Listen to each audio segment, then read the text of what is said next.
Sejam bem-vindos à paz do Senhor. Que essa paz habite em nossas vidas para todo sempre. É uma imensa satisfação de estarmos juntos ao nosso encontro semanal para estudarmos a palavra de Deus, essa palavra viva, eficaz e de grande poder em seus feitos. Vamos estar tratando aqui de um tema bastante importante para nossas vidas, que nos diz a respeito da iluminação espiritual do crente. Quando tratamos de questão de iluminação, nos remete à iluminação do nosso cotidiano.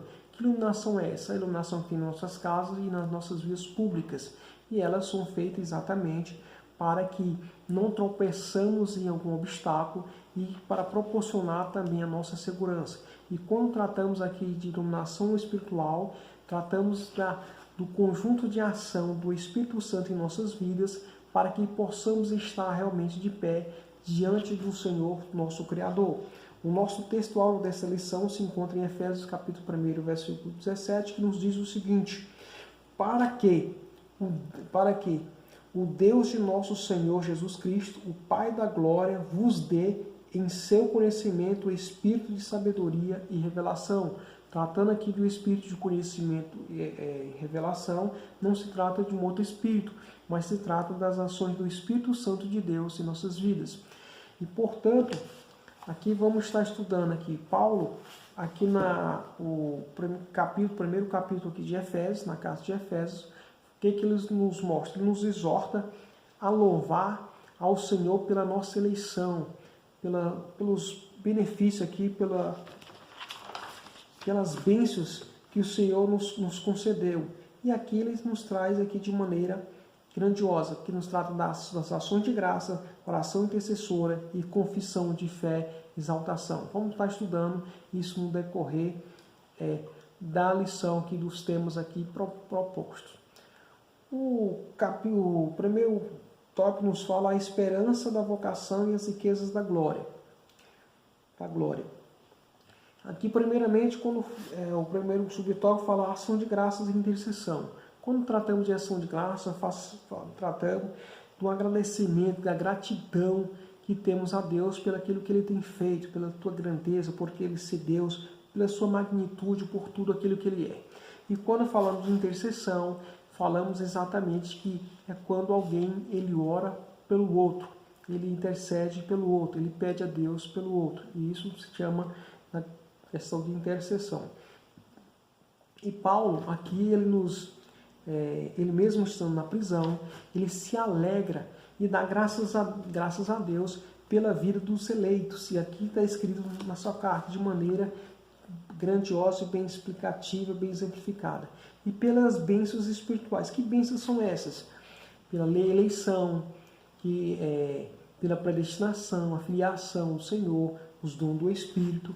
E também ele destaca que o Evangelho é a maravilhosidade do Evangelho, consciente de que o Evangelho é realmente maravilhoso e que somente através do conhecimento da palavra de Deus, através do agir de Deus, sem ele é impossível que o homem ele consiga entender a gloriosa boa nova que Deus tem ensinado através da sua palavra. Ou seja, o homem, ele sem Deus, ele não consegue compreender isso de maneira clara. O subtópico 2, ele nos fala a esperança da vocação.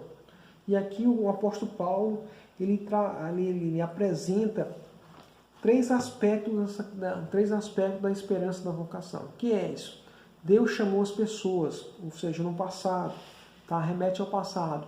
Abrange o serviço e santificação, é no nosso cotidiano, no nosso presente, e a participação gloriosa.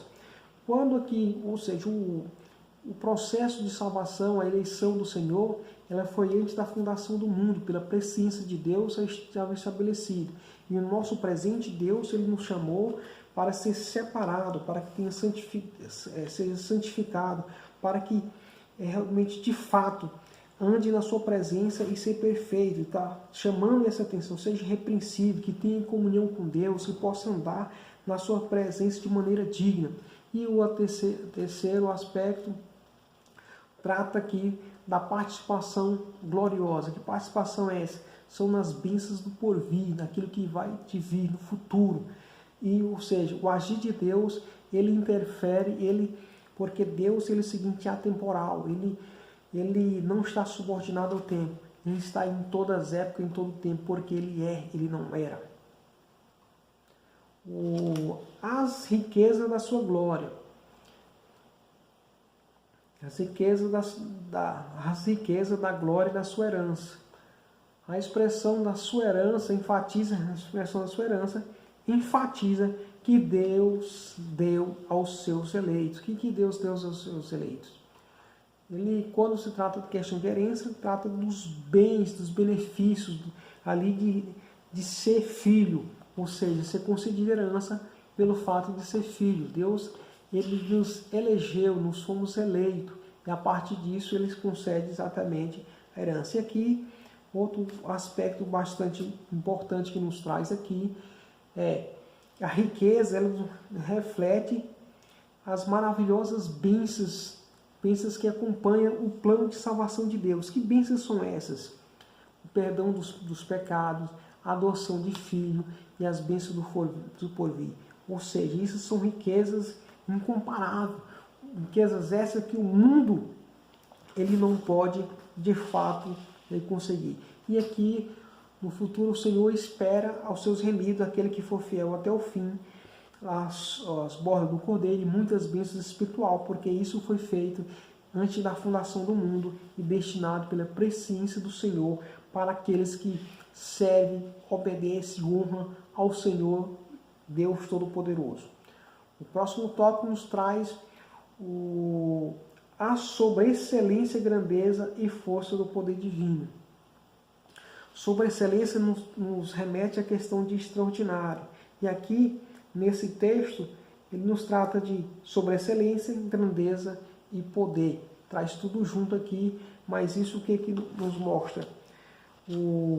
Traz aqui a grandeza. A grandeza enaltece a Deus de maneira tão grandiosa. E aqui, quando poder miraculoso, ou seja, o Senhor, ele é sobreexcelente, extraordinário, grandioso, que ele está acima de todas as coisas, um poder extraordinário, um agir, poder miraculoso, aquilo que está acima da compreensão do homem, ou seja, não tem poder de maneira como o Senhor é poderoso.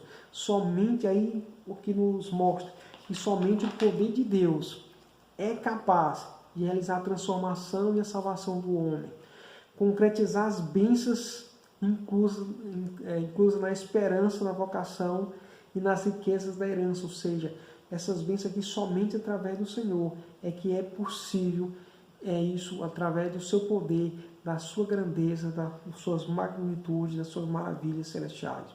A força do poder divino. O poder de Deus opera em favor daqueles que o creem.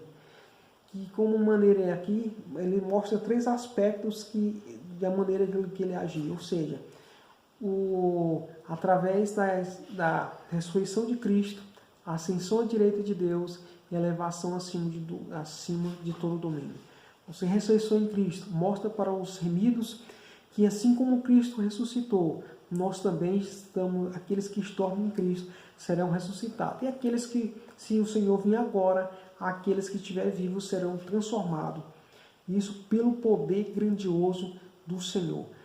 O outro aspecto é a ascensão à direita de Deus. Quando tratamos da direita, se pegarmos naquele tempo antigo que Paulo estava escrevendo, a pessoa que colocava, aquele que estava à direita do rei, da majestade, ele tinha um maior destaque. Que destaque era esse? Ele teria ali a maior honra, porque sobre ele tinha todo o domínio. Todo o domínio. Ali se mostra o poderio de Deus, de Jesus, que está à direita do Pai. E a elevação acima de todo domínio. Que elevação é essa? É que Deus exaltou soberanamente e lhe deu um nome que é sobre todo nome, para que o nome de Jesus se dobre todos os joelhos que estão nos céus e na terra. Ou seja, Deus enalteceu de maneira extraordinária, de maneira grandiosa, ou seja, Deus opera, somente Ele que opera as coisas impossíveis. E aqui nesse tópico nos mostra que nós somos movidos pela força do poder de Deus, e por esse motivo é que Deus faz essas coisas extraordinárias em nossas vidas, na vida daqueles que o temem, aqueles que servem ao Senhor. Cristo é o exemplo de exaltação, o nosso exemplo de exaltação. E Cristo é o modelo de exaltação, modelo que nós devemos nos espelhar. Cristo, as primícias dos que dormem. Por que ele é primícia do que dorme? Jesus, ele é o seguinte, a ressurreição de Jesus é a garantia de que seremos ressuscitados. É a garantia, se ele está consolidado, que Jesus ressuscitou, ou seja, a morte não foi capaz de o conter. E aqui nos traz um ponto importante. Jesus, as Escrituras nos mostram que muitas pessoas ressuscitaram, mas, ou seja, Deus, utilizando determinadas pessoas, seu servo, orou por alguém e Deus interviu e o trouxe, o ressuscitou. Mas Jesus, não foi necessário que ninguém fizesse isso. O Senhor o ressuscitou de maneira grandiosa e o seu túmulo está vazio e todos os outros anteriores morreram, mas Jesus está vivo, está à direita do Pai. O mesmo poder que ressuscitou a Cristo está disponível para aqueles que servem o Senhor, para os salvos em Cristo Jesus. Cristo é levado à direita de Deus, como já falamos, o grau de maior grandeza, de maior destaque, exatamente à direita. E ali o Senhor é levado à direita de Deus. Ali, como diz as Escrituras, mostra como Filipenses 2, 9 e 11, como falamos, porque Deus exaltou soberanamente, Ele deu um nome que é sobre todos os nomes, para que o nome de Jesus se dobre, todos os joelhos que estão na terra, nos céus, na terra, e toda língua confesse que Jesus é Senhor, para a honra e glória de Deus Pai. Ou seja, o Senhor concedeu isso, quando está falando de todos, todos os principados, potestade, Ele está além, o nome dEle, tanto nos lugares celestiais, todas as existências que há de vir, todos, ninguém é superior ao Senhor, todo mundo há de se curvar perante Jesus, e toda língua confessará que Ele é Senhor, para a honra e glória de Deus Pai. Aqui o subtópico 3, Cristo exaltado sobremaneira. Que sobremaneira é essa? O triunfo de Cristo traz duplo benefício aqui para a igreja. Que benefício é esse? Primeiro, Cristo é a cabeça da igreja. E Deus designou a igreja para ser a expressão plena de Cristo. Ou seja, a extensão plena de Cristo. E isso aqui, o que isso nos traz para nós? Ele nos traz que nós, como os integrantes do corpo de Cristo, temos que andar em conformidade com aquilo que agrada ao Senhor, porque Ele é Deus Todo-Poderoso e pode, Todo-Poderoso. Ou seja, a igreja, nós temos que ser a plena expressão de Cristo. Isso como igreja, E na oração sacerdotal, Jesus ele expressa isso de maneira que diz, olha, Pai, que assim como Ele, como Cristo e o Pai é um, que Jesus e os filhos servos que os escolhidos de Deus sejam um, ou seja, que tenha comunhão plena com Cristo. E Jesus falou o seguinte aqui sobre a sua igreja: as portas do inferno não prevalecerão, ou seja, não há potestade, não há poder. Tenha certeza que o Deus que você serve, Ele é poderoso sobre todas as coisas, Ele é magnífico, e em tudo isso será iluminado, não por nós mesmos, mas pela gloriosa ação do Espírito Santo de Deus em nossas vidas. Que Deus abençoe a sua vida, que esteja conosco até o próximo encontro, e que mal nenhum Ele possa chegar à sua casa, e que essa palavra do Senhor seja instrumento de bênção em suas vidas, e que Deus assim o abençoe, em nome de Jesus. Muito obrigado. Amém.